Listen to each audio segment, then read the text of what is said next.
안녕하십니까. 2월 9일 목요일 말씀 묵상 함께 시작하겠습니다.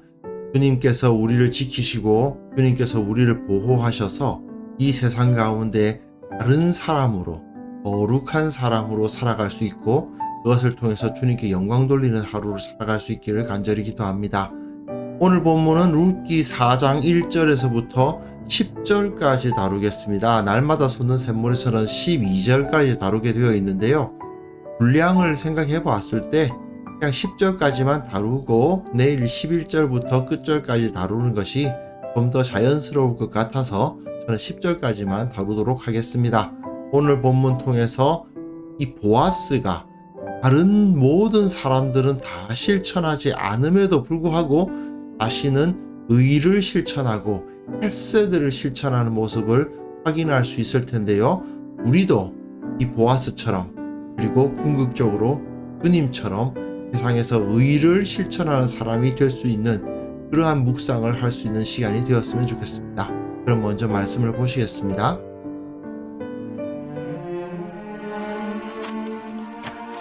보아스가 성문으로 올라가서 거기 앉아있더니 마침 보아스가 말하던 기업 물을 자가 지나가는지라. 보아스가 그에게 이르되 이리로 와서 앉으라.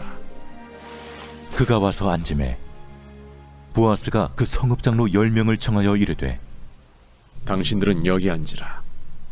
그들이 앉음에 보아스가 그 기업 물을 자에게 이르되 모압 지방에서 돌아온 나오미가 우리 형제 엘리멜렉의 소유지를 팔려하므로 내가 여기 앉은 이들과 내 백성의 장로들 앞에서 그것을 사라고 내게 말하여 알게 하려 하였노라. 만일 내가 물으려면 물으려니와 만일 내가 물으지 아니하려거든 내게 고하여 알게 하라. 내 다음은 나요 그 외에는 물을 자가 없느니라. 그가 이르되 내가 물으리라.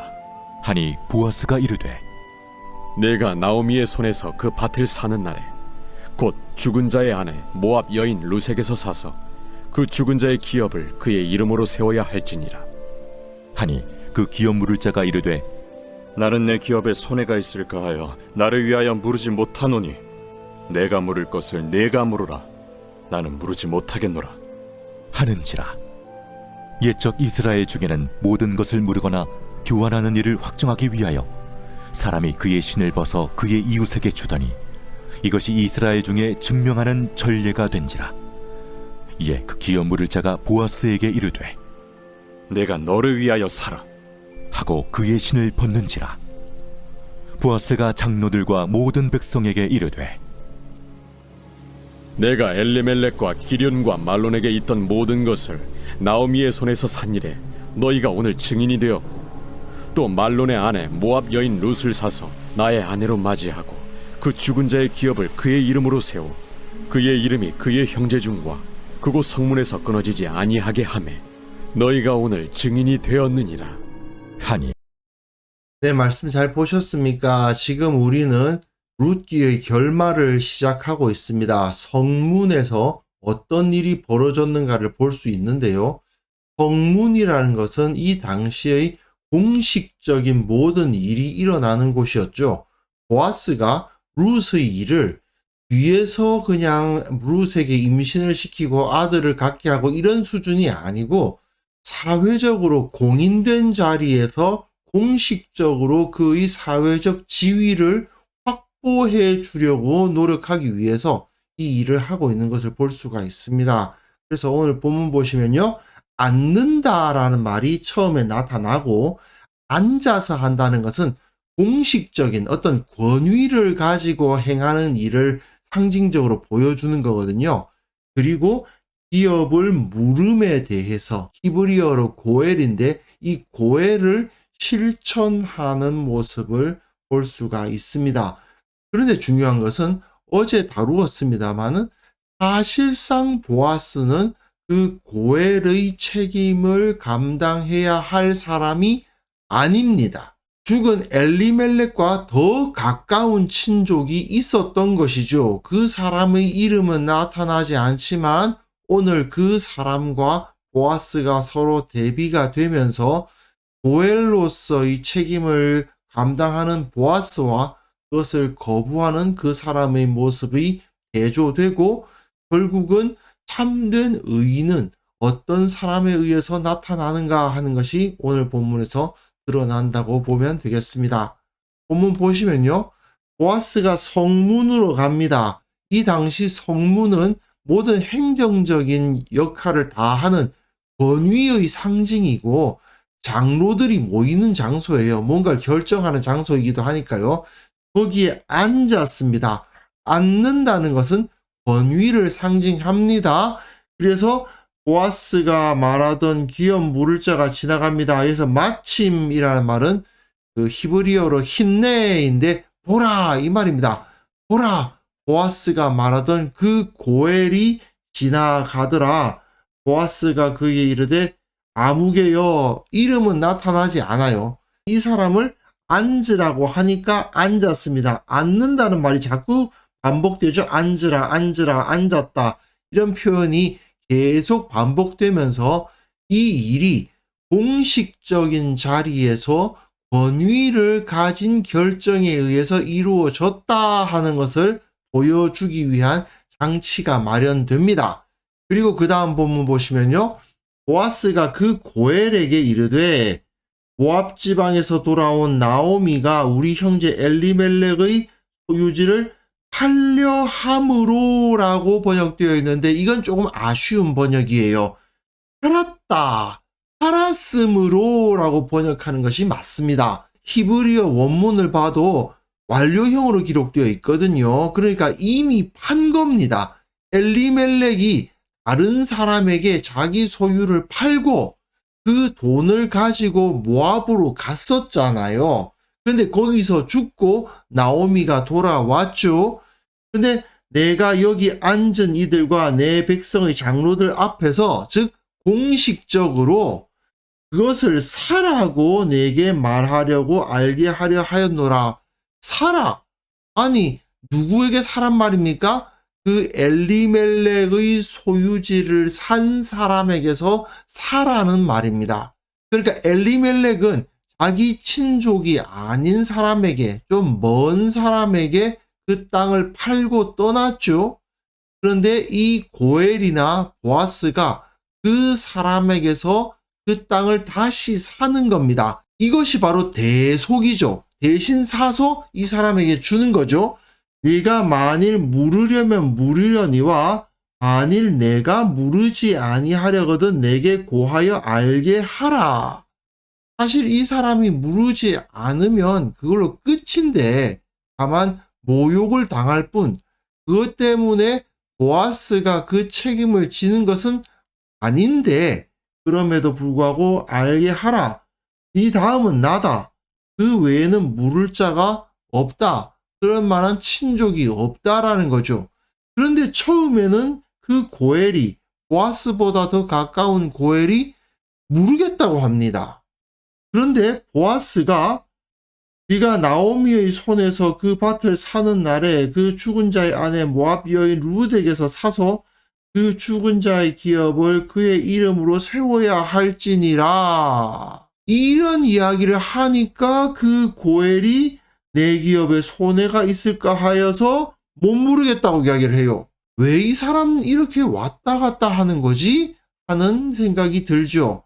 이것을 이해하기 위해서는 여기서 그 물은다라는 것의 의미를 이해를 해야 됩니다. 자, 이 보아스보다 더 가까운 고엘은 룻을 생각하지 않고 있었습니다. 그 상황에서 나오미에게 배속된, 정확하게 말하면 나오미의 남편 엘리멜렉에게 귀속되어 있었던 그 땅을 대속하겠다고 합니다. 하지만 나오미에게는 자식이 없죠. 아들이 없습니다. 다 죽었다는 것은 알고 있어요. 그 상황에서 엘리멜렉에게 귀속되어 있었던 그 땅을 대신 사준다고는 하지만 나오미에게는 그 땅을 상속할 만한 아들이 없으므로 결국 엘리멜렉에게 귀속되어 있었던 그 땅은 자기 땅이 되고 맙니다. 그런데 며느리 룻이 있다. 그 며느리에게 아들을 낳게 해가지고 그 아들이 엘리멜렉의 손자가 되게 한 다음에 그 손자에게 네가 산 그 밭을 물려받게 해줘야 된다라는 이야기를 하는 거죠. 그러면 생물학적으로는 내 아들이 맞죠. 지금 내가 우리 집에 있는 이 아내와 함께 낳은 아들이 아니라 룻을 통해 낳은 아들이 하나 생기고, 이 배다른 아들이 족보로 따지면 내 아들이 아니라 말론의 아들이 됩니다. 제가 앞에서 룻이 기련의 아내인 줄 착각을 했는데 말론의 아내입니다. 어쨌든 말론의 아들이 됩니다. 그래서 그 아들이 그 땅을 차지하게 되는 거예요. 아내가 둘이 되고 서로 간에 배다른 자식들 간의 관계가 애매해지고 뭐 그런 문제가 생기기도 하고, 기타 그 기업을 물러주기 위해서 낸 돈은 그냥 나오미에게 주는 게 되잖아요. 만약에 나오미에게 아들이 없고 더 이상 물려줄 아들이 없다면은 나오미 한 명을 거두고 그 땅을 차지하는 거예요. 그리고 그 땅은 결국 이 물러주겠다라는 이 가까운 고엘의 소유가 되고, 그리고 그 고엘의 후손들이 소유가 되고 말겠죠. 하지만 그게 아니고 엘리멜렉의 집안을 세워가지고 엘리멜렉의 후손을 만들어서, 비록 내 유전자가 좀 포함되긴 하겠지만 어쨌든 족보로는 엘리멜렉과 말론의 아들이 될 그 아들이 그 땅을 차지하게 되고, 무엇보다도 나오미가 그 아들을 자기 손자로 삼아서 그 땅을 차지하게 된단 말입니다. 그렇게 생각하니까 여러 가지로 생각해 보면 아무래도 내 기업에 손해가 있을 가능성이 매우 높죠. 그러니까 나는 못 모르겠다, 이렇게 이야기를 하는 겁니다. 처음에 보아스로부터 이 말을 들었을 때에는 물러주라고는 하지만 사실상 자기 땅이 되는 것이니까 땅을 사라는 말인 줄 알고 결국 그 땅을 사겠다고 했는데, 그게 아니라 그 땅을 사서 나오미에게 줘라고 하는 말이 되고 마니까 못하겠다는 거죠. 옛적 이스라엘 중에는 모든 것을 물거나 교환하는 일을 확정하기 위하여 사람이 그의 신을 벗어 그의 이웃에 주었다라고 되어 있는데, 사실은 이건 어제 우리가 살펴보았던 신명기 25장의 말씀이 연결되어 있는 거죠. 그 여자 맞이하기를 즐겨하지 아니하노라, 그 형제의 집안을 세워주지 않겠다라고 말하면 그의 발에서 신을 벗기고 얼굴에 침을 뱉으며 그의 형제의 집을 세우기를 즐겨하지 아니하는 자에게는 이같이 할 것이라. 그리고 그의 이름을 신벗김 받은 자의 집이라 부르라, 이렇게 기록되어 있지 않습니까? 이런 규정이 있는데 이 사람이 그 여인에 의해서 신을 벗김을 당하는 게 아니라 그냥 자기 손으로 신을 벗습니다. 이 당시에는 자기 신을 그냥 벗은 거예요. 우리는 룻기의 배경이 사사시대였다는 사실을 기억할 필요가 있습니다. 사실 신명기 25장의 규정은 그 형제의 집안을 세워줘라, 그리고 그렇게 하지 않는 자에게는 모욕을 줘서 사회적인 불이익을 받게 해라고 말하는 것인데, 이 당시에는 그냥 신벗어 주는 거예요. 그 사회적 분위기가 그런 것을 큰 모욕으로 느끼고 우리 집이 신벗기운 자의 집이라 불리면 안 되지, 그런 마음을 가지고 있으면, 그런 것을 부끄러워하는 분위기면 모르겠는데, 아니 왜 내가 친척들을 위해서 내 돈을 써? 그 규정을 보니까 신을 벗기고 침 뱉고, 아 그래 신 벗어줄게 이러면서 그 신 덜렁 벗어서 했다 하고 줘버리는 거죠. 그런 분위기였던 거예요. 그러니까 그 기업 물을 자가 보아스에게 네가 나를 위해서 살아, 이건 앞에서 보아스가 자기가 대신 하겠다고 했으니까 그러고는 신 벗는 거예요. 그걸 보고 보아스는 장로들과 모든 백성들에게 엘리멜렉과 기럯과 말론에게 있던 모든 것을 나오미의 손에서 샀다라고 하죠. 물론 지금 나오미의 손에서 그 땅을 사는 게 아니라 엘리멜렉이 땅을 판 그 사람에게 돈을 주고 그 땅을 사야 되겠지만, 이것이 결국은 나오미의 손에서 보아스가 그 땅을 산 셈이 되잖아요. 대신 산 거니까, 대속한 거니까. 이제 그러니까 내가 나오미의 손에서 땅을 산 셈이 되었다, 그 말이죠. 너희가 오늘 증인이 되었고, 부동산 거래를 하고 있는 셈이니까 증인이 필요하죠. 또 말론의 아내 모압 여인 룻을 사서 나의 아내로 맞이하겠다.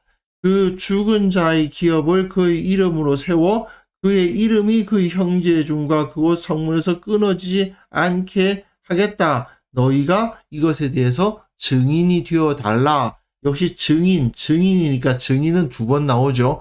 이런 식으로 확실하게 자기가 엘리멜렉의 기업을 물러준다. 말론의 아내였던 모압 여인 룻을 아내로 삼아서 그 첫째 아들은 보아스와 룻 사이에서 태어난 첫째 아들은 말론의 아들이 되는 거예요. 족보상으로는. 그래서 나오미는 룻이 낳은 첫째 아들이 장성하면 그 아들에게 귀속되는 땅에 들어가서 그 땅을 자기의 소유로서, 죽은 남편의 소유의 땅이었으니까 결국 자기의 소유가 되는 거죠. 자기의 소유로서 그 땅의 열매를 얻고, 그리고 그 룻을 통해서 태어난 아들은 그 땅을 차지하여서 엘리멜렉과 말론의 아들로서 살아가게 된다는 겁니다. 그렇게 족보와 땅이 정리되었다라는 것을 볼 수가 있습니다. 어제 본문에서 다루었습니다마는 보아스는 사실상 이렇게 해야 할 의무를 가진 사람이 아니었습니다. 더 가까운 고엘이 있으면 그 사람이 책임을 다해야 하는 거고, 그 사람이 책임을 다하지 않았다고 해서 자기가 그 책임을 감당해야 되는 것은 아니에요.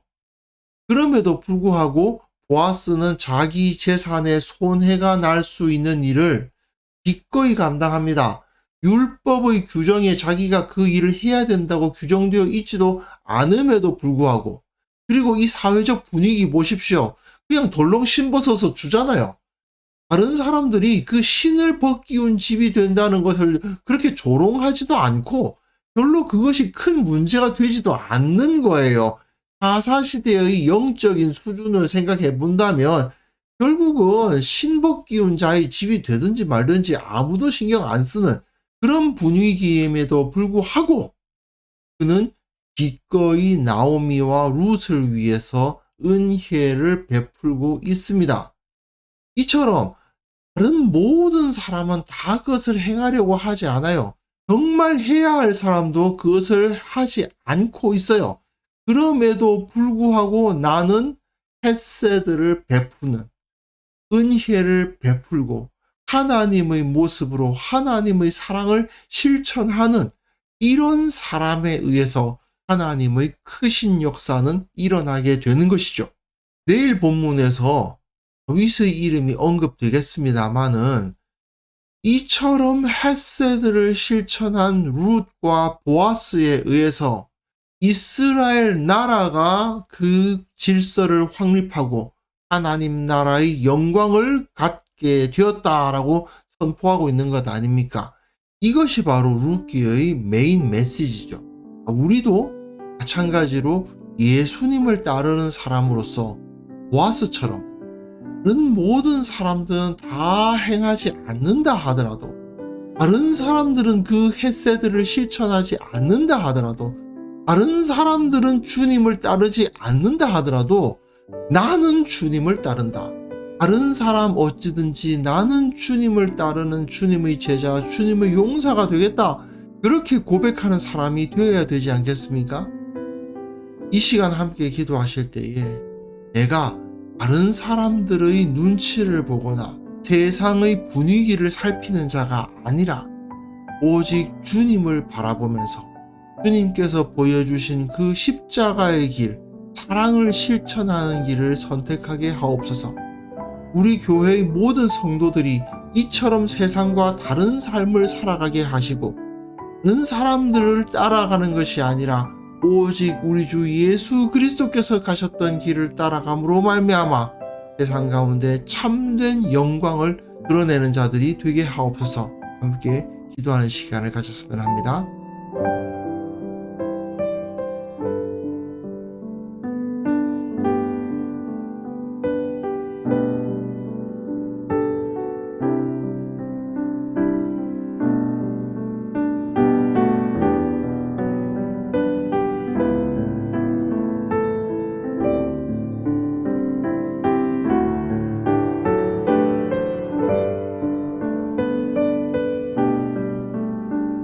하나님 아버지, 다른 사람들이 어떤 삶을 살아가든 내 옆에 있는 사람들이 어떠한 선택을 하든 그것에 개의치 않는 자가 되게 하시고 오직 주님께서 보여주신 바른 길, 사랑을 실천하는 길, 십자가의 길을 선택하는 자가 되게 하옵소서. 참으로 그 길을 선택하는 것이 진정한 영광의 길이요 진정 가치 있는 길이라는 사실을 확신하게 하옵소서. 우리 교회의 모든 성도들이 그러한 삶을 선택하는 자들이 되게 하시고 그처럼 다른 삶을 살아가는 사람들의 공동체를 이루어서 세상 가운데 그 하나님의 영광을 드러내는 공동체가 될 수 있도록 은혜 베풀어 주옵소서.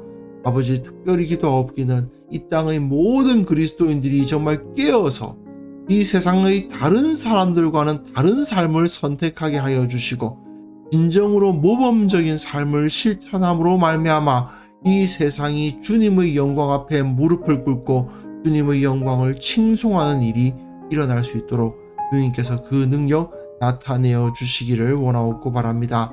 아버지, 오늘 하루 주님께서 우리를 붙들어 주셔서 우리로 하여금 승리하게 하시고 결코 세상을 두려워하지 않도록 도와주시고 이 땅에서 주님의 영광을 위해서 주님의 향기를 드러내기 위해서 최선을 다하는 하루를 살아갈 수 있도록 우리와 함께하여 주옵소서.